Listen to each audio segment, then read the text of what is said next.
The time has come for all of us, the government and the business community, to pool our intellectual resources and chart a course that will enable Malaysia to continue to be a dynamic and forward-looking nation. In this regard, the government has adopted and will continue to adopt a spirit of openness in its policy formulation. Let me say that despite our best efforts, we still do not have all the answers. We require input, we require ideas, and we are therefore prepared to listen to all constructive proposals, especially in connection with the formulation of the new economic model, which is scheduled to be launched, at least the framework of it, by the end of March, and subsequently in the formulation of the 10th Malaysia Plan.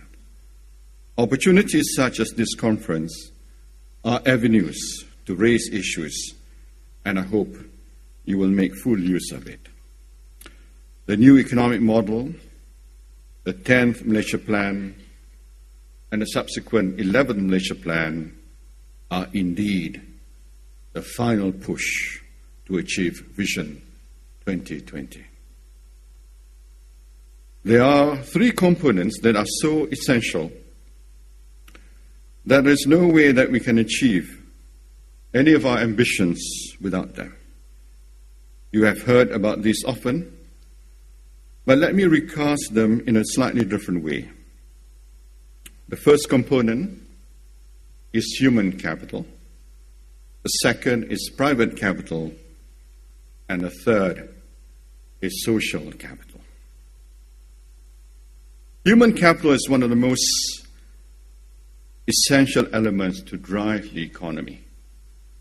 And I would go as far as to state that the central feature of the new economic model must be predicated on the development of human capital.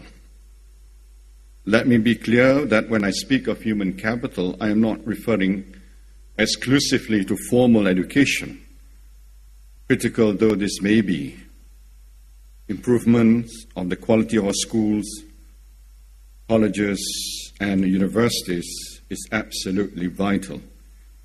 And this will continue to receive the utmost attention and focus by the government. But we need to view human capital in a more holistic and comprehensive manner. Employers, both public and private, must also provide opportunities for their employees to acquire skills and core competencies, not just skills, but multi-skills.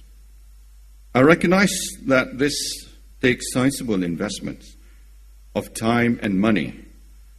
These, however, are essential for learning, growing, and thriving organizations. If companies are prepared to invest in their employees, the returns in terms of sales, profits, and sustainability will be tremendous. Management and organization systems and methods also need to meet the aspirations and expectations of employees.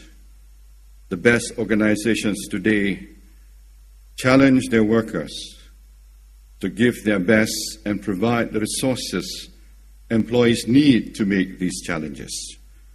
We cannot merely seek to command and control armies of order takers. We must encourage creators, entrepreneurs, and innovators at every level. In this regard, I'm also of the opinion that we must reward our employees, especially people with professional qualification, knowledge workers, with wages and remunerations that are increasingly being compared with those offered by other, not only developed countries, but emerging economies. I believe that there are some 300,000, maybe as high as 500,000 professional Malaysians overseas, working overseas. And these are some of the best brains of our country, and they are overseas. And we must find and incentivize them to return to Malaysia and contribute to our nation.